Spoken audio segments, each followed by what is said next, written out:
Good morning. I wanted to cover another article about wealth and give you some details, some hints, some tips, and a little bit of refinement. And the way I want you to picture this is that you can get up there with somebody who plays golf and watch how they swing, and then go try it, and you slice it off into the pond. But there's some intricate details about how they go about doing that, and I think those are missed in articles like what I'm going to show you. And the reason they're missed is because I don't really think most of the people writing these articles actually operate in this way. I think most of them actually write articles, and that's okay. They can give you the gist of some things. So I want to get right into this. And the true measure of wealth is net worth and not income. That's true. That's true. You've got three things we've talked about before. You've got net worth, profit, and cash flow. Okay? And the one that makes you wealthy long term is always net worth. Always. And we'll talk about what to focus on today versus what they're talking about in this article, and a little details about that. So,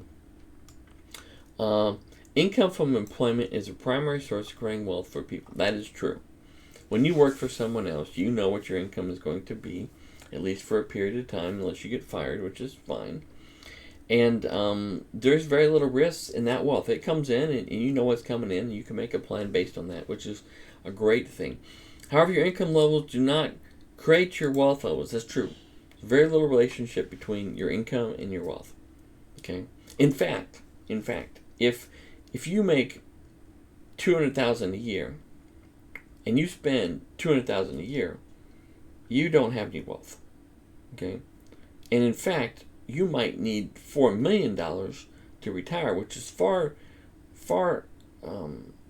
more than what somebody makes $100,000 a year spends $100,000 a year. So as people's incomes go up and up, in fact, their place that they are in wealth actually is lower and lower and lower.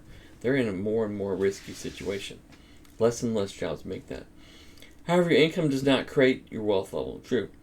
Wealth is measured by personal net worth. That's true, but we need to measure net worth in the correct way. Okay?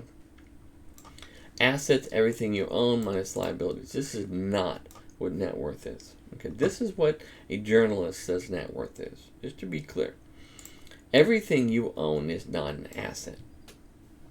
If it were an asset, then the people who are the wealthiest would have bought the biggest house to become the wealthiest. They would have bought the most expensive car. They would have bought lots of jewelry and things like that to become the wealthiest. But those things do not make you wealthy.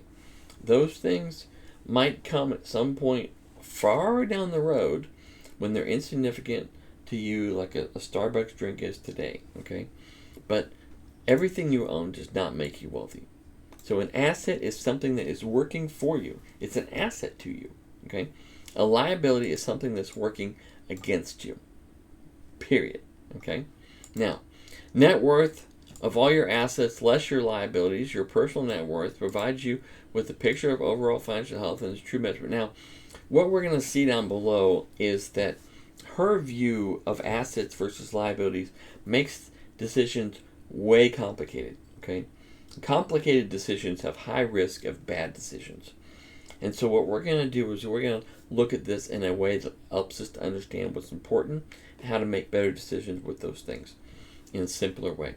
People often feel if you're making good money that you're well off, and largely do. You might spend a lot if you make a lot, which is true. So they look at somebody with a Mercedes and say, this person's wealthy. Well, they might be actually poorer than you are. Hard to determine. High salary often don't lead to high moral wealth. True. Two examples. Okay, Karen. Annual income 150. Karen lives in a nice house, worth about 500. This is not even relevant. Okay? When this lady loses her job, her house is not an asset. Her house is a place to live, but it's a liability because it's going away. Because she owes $400,000 on it. Okay? So this doesn't help her become wealthy. Buying a bigger house does not help you. She has an Audi, something payments per $9.95 per month. something, whatever she owns. I don't care. Like, your car doesn't pay for your mortgage. Your car doesn't put food on your table. Your car is not an asset. Your car is a liability. Okay, how do I know that? Well, if you lose your job, it doesn't pay for feeding you. Food, clothing, shelter. Now, Karen has savings of $10,000. Savings of $10,000 is interesting. This is just an emergency fund. It's not bad that she has that. She has $20,000 credit card debt. This is definitely a liability. So what does she have that is working for her in all of this? Okay, just one thing: her income. Okay, so if Karen was going to be wealthy, Karen would fix all of her liabilities at the current expense and increase her income to $300,000. So if she had lived in the same house, if she had these same things in the same amounts, all this was the same, she doubled her income, she would start to immediately become wealthy because the other $150,000 would go towards building that wealth. Okay, but she doesn't understand whether to focus on this, focus on this, focus on this. She doesn't know in her situation what to focus on.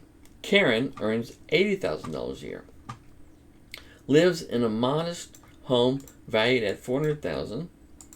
I don't know if that's very modest. Has a Honda Civic valued $5,000. Now, does this Honda Civic make her any money? No. Okay, so it doesn't matter. Tanyas set up automatic savings for payday bi-weekly. Oh, this is working for her. So this is an asset. This automatic savings plan. But what I would say, her savings has grown to $60,000. So what I would say is she needs to measure how much of this savings is retained in this account. Okay, so let's say somebody has a bi-weekly savings rate of $150. You look at the account only has $600 in there. They've been doing it for 5 years. Very poor way to build wealth. Very, very poor way, because it's behavioral. You're not saving there. You're just putting in an account. You're calling it savings, but then you're spending that. Okay. Tanya watches her money grow and tries not to overspend. This is good. This is an asset to her.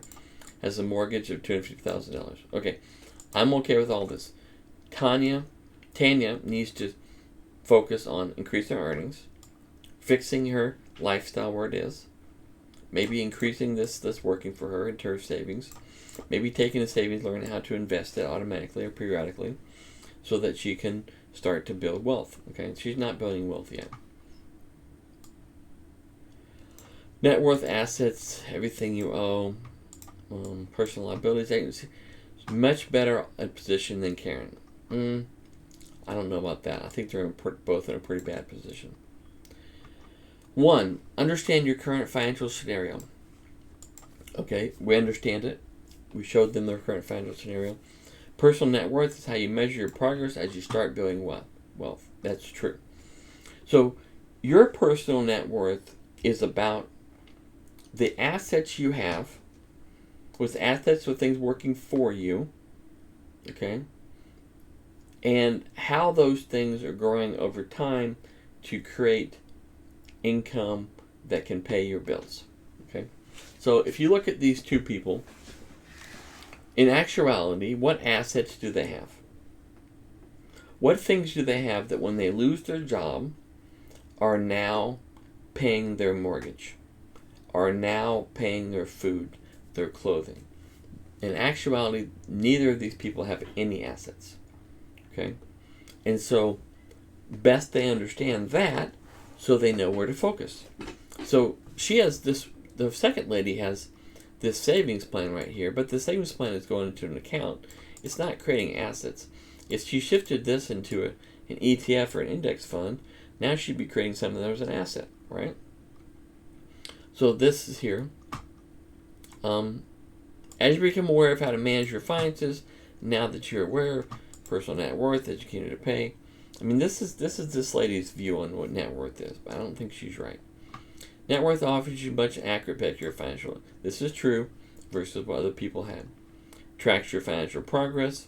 So you're better off, rather than tracking your financial net worth the way an accountant would, you're better off tracking it the way a wealthy person would. So if you measure it in the way like I would measure it, you would say, here's the things that are creating income for you. here's the things that are taking income. So anything that's taking income is a liability. Anything that creates income for you is an asset. Okay, and then measure them against each other and see where you are. Now you'll come out most likely very negative at this point, but in a year, are you less negative? And in another year, are you less negative? 5 years down the road, now you're positive in that measurement, and you're actually making progress towards being wealthy. Net worth helps you keep track of your debt level and perspective. I would say fix your debt level where it is and don't focus on it. Focus on creating assets. If you have a job, you're making $150 a year, you're doing stuff, fix those liabilities where they are today. Stop creating liabilities and create assets instead.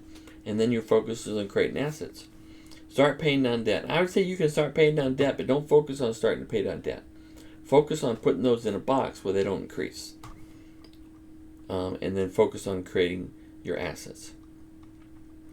Net worth can be important in applying for a loan.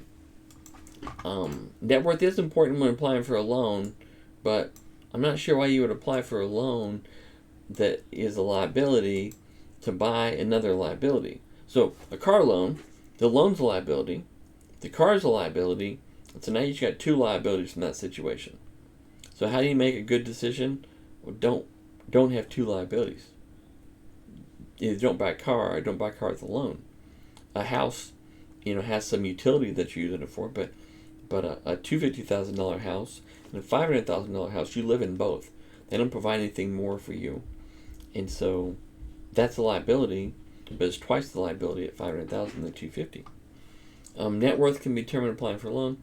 The good news is you calculate net worth is simple and straightforward. Yes, what works for you minus what's against you. That's your net worth. Most people have very little of anything working for them other than their job, and you need to start building that now. If you find your net worth is negative, this is a wake-up call. And everyone's net worth is probably going to be negative in my measurement. And over time, you're going to build it. I hope this has given you some hints, some tips, some differences between how a journalist would write this article and what they would value and how I would value it to get to a different result. From other articles that we've reviewed, other things we've talked about, what assets are. You know how to create them. You know the systems to create them. You know what they look like. You know what they pay you, what they do for you. And so best you focus on that creation rather than focusing on your liabilities and how you can optimize liabilities, because you're not going to get wealthy by optimizing your liabilities. Better just put those in a place and don't increase them, don't focus on them, and then build your assets as your focus. Your attention is much more important than the meager liabilities that you might have at this point. Hope you guys enjoyed. Like and subscribe. Also, there's some links down below to some crypto accounts if that's a way that you're going to create assets, and you get a referral bonus if you use the links. I think I get a bonus for part of it too. Feel free to use that or don't use it. Some of those accounts you can use, learn 5% interest. Now, I'm not really a money advisor, because the money advisor would tell you the things that we saw in that article. They would tell you from perspective of a journalist or a financial advisor or an accountant, and those people are really focused on their job. Their job might be to advise you on accounting or finances or things like that, but they're really not telling you that they're getting the result that you're looking for in what they're telling you to do. And so look a lot at what people are doing, understand what they're saying, but observe what they're doing. And it's very difficult to do that in the format of this kind of an article. So I'll talk to you guys later. Bye.